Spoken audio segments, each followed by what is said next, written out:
What's poppin', YouTube? Rookie talk.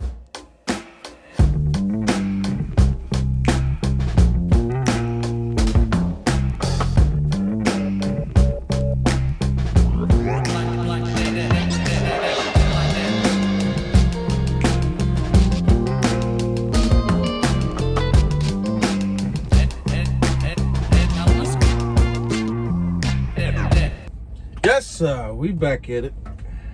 We back. I'm doing a little 30-minute break. Give me some time. I don't know, y'all. I don't really got too much, nothing important going on. This is just checking in, a little rookie talk. How many months I'ma say? I say I got, let's say 5 months, 6 months tops of experience at this time. So anybody around that time, that's what I'm working with. You know, a lot of people, that experience thing around truck driving is serious. You know what I'm saying? Experience is serious. That's why you sometimes you see them people riding around. They got the big 25 years, a 1,000,000-mile thing on the side of the truck and shit. That's a big deal out here, because I mean it's a dangerous job. You know, if you know how to drive, it's not a hard job. It's a dangerous job, meaning anything can go wrong at any time. You know what I'm saying? Anything can go wrong at any time, and a lot of people always wonder, so what can go wrong? What can happen? For my 6 months experience, I'm not gonna sit here and say that I'm the best, but I'm not a bad driver. So that being said, you know, I mean, you got people that drive cars. Me coming over here, for instance, when I was pulling in here, I was a lane over. I'm trying to get over. I got my blinker on, and the dude flashes lights. And usually driving the truck, I'm not sure, that means you can get over. I look, I said, I ain't got the room. He's right next to my truck. Why is he flashing his lights? Speed up and go. Look, a deer. You know what I'm saying? Why are you flashing your lights at me? And you right next to me. Go. So I'm slowing down so he can go, so I can get over and come to my rest area and get my 30 minutes in. This dude just gonna keep right next to me. No, see my blinkers on. So I mean, for the most part, it's anything can go wrong, man. It's raining. It's real rainy out here. So it means it's slick. I got a trailer. I don't know what the hell's on here, but it's full of big metal containers. It's heavy. Trust me, it's heavy. I went to the way I waited on the way in. You know what I'm saying? You know, you gotta get off and it goes over the scale and shit. And I really couldn't pay attention. I didn't really know which number to look at and what was mine, but it was high. Whatever it was high. It was around 30,000 maybe. Total. I don't know. I don't get me lying. But having a truck full of stuff, you can't stop when you want. You know, the truck basically doing what it's doing. So, you know, you gotta watch for other people. You gotta watch for yourself. You gotta watch when you turn. There's so many different variables that can go wrong driving a truck. So people with a lot of miles and a lot of experience that's made it to that point, I mean, I'm not gonna say they're the best drivers, but you can brag about that because, you know, it's kind of like, it's doable because you just gotta be careful. But it's been a lot of good drivers that didn't make it just by accidents, you know, that didn't make, you know, got their license messed up, got fired, or whatever the deal may be. There's so many things that can go wrong. Even good drivers can fall victim to dumb shit. You know what I'm saying? So, it's really important out here. So I like to speak to rookies, because I only got 6 months in. I might have more time than you, and I might have more experience than you because I've seen a lot of things and I dealt with a lot of situations and know how and as you go on, only way to learn what not to do, because there's a lot of things not to do driving the truck, that you gotta be out here and do it. If you're not out here and doing it, then you won't know. Because when I first started, yeah, I did drive Class A vehicles, but I never drove one like this. There's a lot of things you can do in the other Class A vehicle that I had that you cannot do in this. And to not get yourself into those situations, you already gotta have the knowledge of what not to do to get in them. You know what I'm saying? Driving Class A vehicles, you know, certain roads you might be able to go down in that vehicle, but this, you cannot, don't even turn down that way. It's some situations I could have put myself in, if not having an experience, that I couldn't get myself out of.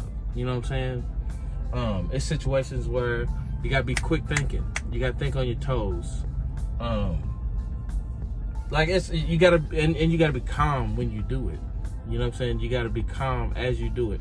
You can't feel rushed. A lot of people, it's a lot of pressure in these vehicles, because you could be driving down the street, miss your turn, and not know what the hell's up the way, and you gotta find a way to get back to that particular road or back on track to get to where your destination is. And you might be going down some streets that's pretty tight. So if you're not a good driver, it might be just big enough for you to get this truck around, but if you're not a good driver, then you're gonna clip something, you're gonna hit somebody. That's when the accidents happen. The accidents happen, people miss their turn, and they try to get themselves back on track. One of the main reasons why I wanted to be a dedicated is because, you know, if you're dedicated, you kind of know where you're going. You can see the name of your business that you deliver to. A lot of times situations happen where I need to get back to where I pick up, and you know, my DC and all of that stuff. I need to get back, and I don't have a return load, so they have to send me to some random place, pick up some stuff, and bring it back. So it's kind of split half and half. You'll do dedicated to get to your destination, but then you'll do something like a regional run you'll do a relay back to your DC to where you need to be and drop that off. And it's not your stuff. It's not what you normally deliver on a day-to-day. So you might be going in something that you ain't never been in. It's no dock. You know, a lot of dealing with dedicated runs, it's always a dock. Not always, not where I work, but majority of the time it's a dock. You might not be dealing with a dock. You might be dealing with tight areas, rural areas where, you know, cars be at, you know what I'm saying? And it's not really a road designated for this business that they know trucks go into. And that's a lot of things people don't understand. Sometimes you can be driving and the road ain't set up for that truck. The business is, but the road ain't. They wasn't really planning on trucks coming into this area at that time when this business was made. So that's why one of the reasons I didn't like regional when I was, you know, regional or OTR or whatever, because a lot of areas, you know, back in them days, they wasn't built for trucks, you know, and you'd be driving in a tight road. But you do dedicated, majority of the time, the company that you're doing, that's their business. That's how they get product in and out of their business. And they strategically put these places in places where trucks go in and out of constantly, you know, or they rebuild the road to where that's, you know, accessible to the trucks. And I mean, that's why I like region. I mean, that's why I like dedicated. For the most part, you know, I don't even know what I was going with that, but at the same time, that's why experience is a big thing.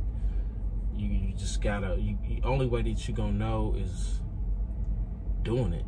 So from, you know, when y'all seen me before to now, I can honestly say that I've grown a lot in driving trucks. I still got a whole lot to learn. I still be frustrated. It's one of them things that you just gotta let it roll off your back, man. Like, you gotta be like a duck in water, because this stuff will really get on your nerves. You know what I'm saying? It'll really put some stress on you if you let it. So many trucks out here, so many different companies, so many different situations that you get yourself in, stressful situations, driving these trucks. Sometimes they're heavy, sometimes they're not. I mean, you learning too, but a lot of people out here ain't. So you kind of gotta get in where you fit in. You know what I'm saying? And one thing, I mean, I don't have the issue, but like backing, I see so many times, man, where you pull into these truck stops. A lot of times people help you, but a lot of times people just watch. You know, they'll watch you back these trucks in, and they can't do it. You know, they be trying to back it in. You be looking like, man, you know, like they be struggling out there trying to back these trucks in, man. It's crazy. And I'm thankful that that's one of my strengths. You know, I can back a truck. I do know how to maneuver. So that's a good thing out here. Gotta learn how to maneuver. Gotta learn how to get out of tight situations or get in tight situations. You know what I'm saying? That's very important. A lot of people want to drive trucks because they thinking, yeah, I'm gonna just go out here, I'm gonna drive a truck and make some money. It's an easy job to get into. I just gotta get my CDL, and a lot of people ain't equipped for it, man. It's just the way that the playing field is now. You know, it's so easy to access and get into. A lot of people feel it's a job, you know, and that's you know the way people take it. People look at it as, you know, we out here, we trying to make it, you know, we trying to get paid and we trying to make money, and that's not happening. Like, I'm not saying that you ain't gonna get money. I'm saying it's way more than what you would think it is, than you believe. You know what I'm saying? It's more than what you believe. Coming out here doing this is way more than what you believe it's gonna be. When you nervous and you like, oh man, you know, I don't know, stick with that feeling, because it's that serious. I'm not even gonna front. I'm not gonna get out here and be like, ah man, you can do it. Yeah, you can, but hold that feeling of being nervous, because you're gonna need it.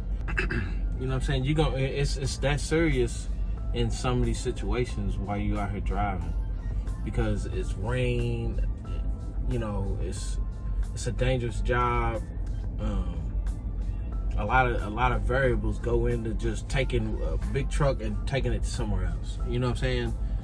Hold that nervousness, and you'll be all right. I got so many videos, man. I got so many things that I've learned that I want to put out. I'm gonna try to share something each video that I learned driving a truck. This is after you get through your school. They're gonna get you through the school. You're gonna get through the training as long as you just, you know, keep pushing and just do it. But once you get out of school, you're gonna be driving, all right? Depending on if OTR, whatever. I'm gonna try to leave y'all some type of thing that I've learned in each video. And this first one that I learned driving, do not take a road that just says a name, if that makes sense. Like, if you're GPSing and you're doing your GPS, first off, map your stuff out. You know, they say pre-plan or pre-trip, not pre-trip, but you know, plan out your trip, not plan it out. You know what I'm saying? Don't be like, oh, I'm gonna stop here. Know where you're going, know what it's gonna be, what roads it takes. But what I do is when they give you your route, they give you a dispatch and everything, you put it in and it'll tell you where to go, which is fine. You can go about what they send you, dispatch you, and the roads to take, which is fine. But sometimes it takes you a long way, and it's like, really? Why are you taking me this way? You know what I'm saying? Sometimes it's just unnecessary. I'm not saying that it don't know what it's talking about, but sometimes it do too much. It make you do way too much. Go wrong ways, back roads, all this bull. So what I do is I see this and I go, okay, I'm gonna pull it up on my phone, but I'm gonna zoom in and notice and look at every single street way that I can get to this address. Put the address in and then zoom in. You know, run the course where you're gonna be going, the route. Zoom in and look at every road. Interstate, say you're going down 70 or whatever, I-70. Okay, if it's taking I-70 and then it'll drop you off on this back road and then put you back up and then you come back in, but then you zoom in and you notice that I-70 goes all the way straight across right into that. You can just do that. You don't have to drop off, go to this back road, route 30, blah, blah, blah. You can just go straight I-70, drop off, boom, and you're right there. You know what I'm saying? But always zoom in. Everybody got the GPS on their phone. If you got decent GPS, you got a GPS thing, Rand McNally and all of that. You got your iPad, whatever you got. Zoom in and notice the road that you're about to go down. And then it might be an easier route in. And then when you drop off of that I-70 to be closer to your destination, zoom in and see if it's a bridge right there. See if it's a low clearance and all of that. And if it's not, and that's just gonna take you right in, go that way. Don't go down these back roads and these little weird turny roads and stuff. You can do that. Second, when you do that, say you get there and there's construction or something and you can't go down that road, make sure that the road, this is big. I was just, make sure you can get there I-70. That's just a suggestion. You don't have to. But if you do that and you do get off and there's construction on that way and you can't go that way and they detour you somewhere else, it's hard to do, but pull over somewhere, find somewhere to go, try to find some type of pull off where you can remap and see where you about to go. You know what I'm saying? And make sure it's a major road. US 30 or you know what I'm saying, like and it has a number, not a name, but a number. So it'll be Highway 60, Highway 372. You know what I'm saying? And it's got the highway symbol as a number, and then it has a major road highway, and that's a circle. It's like an oval. I'll put it up. I'll show you what they look like. Make sure it has those on there. Make sure it has them numbers and it's in that symbol. Drive those. I don't care if it takes you all the way around and you come back. I don't care where it takes you. All of them, they everywhere. But make sure it has a number and not a name, and you'll be fine. You'll get to where you need to get. And you won't be going down those roads is major highways. They made for trucks. They won't have bridges. You won't really necessarily have to worry about too many of them low swinging bridges. If you trying to drive somewhere in a city or whatever, I don't know nothing about that. But all I'm saying is, to get to where you need to get, majority of these factories is off back in the country areas. Do not take a road. If it says turn down Swedish Lane, disregard that. Disregard that instantly. Be like, nope, not doing that. Zoom in on that bad boy and see another route. That Interstate 70 or Interstate 672, whatever, might, not interstate, but that Highway 672, whatever, might take you past the way and around and come back in on another way. That's how you get in there. That's a trick. Well, not even a trick. That's just something that I've learned. Do not turn down the roads that has names. Only use the roads that got numbers. Those keep you away from low bridges, low clearance, and all of that mess. So with that being said, I'm about to get up out of here. Louisville play tonight, which by the time I download this or drop this, it's gonna be way past that. But it's got long enough. I don't really got too many viewers watching my videos to be having these long videos. So I'm gonna chop this up and try to keep this part right here. And it is what it is, y'all. Robin Wayne, man. We out. I'll holler at you, YouTube. Rookies, stay up.